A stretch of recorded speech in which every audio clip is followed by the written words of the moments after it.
Sinabi ng Panginoong Hesus, halimbawa pumunta kayo sa kaibigan ninyo isang hating gabi at sinabi sa kanya, Kaibigan, pahiram naman diyan ng 3 tinapay dahil dumating ang isang kaibigan ko na galing sa paglalakbay at wala akong maihain sa kanya.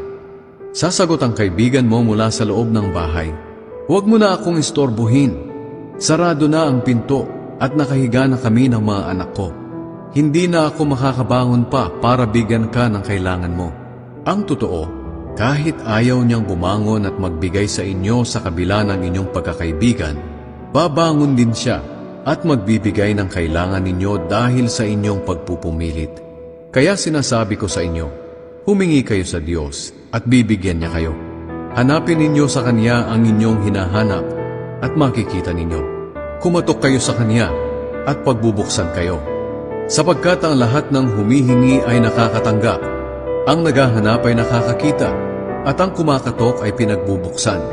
Kayong mga magulang, kung ang anak nyo ay humihingi ng isda, ahas ba ang ibibigay ninyo?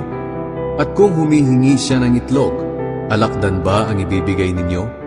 Kung kayong masasama ay marunong magbigay ng mabubuting bagay sa mga anak ninyo, gaano pa kaya ang inyong amang nasa langit?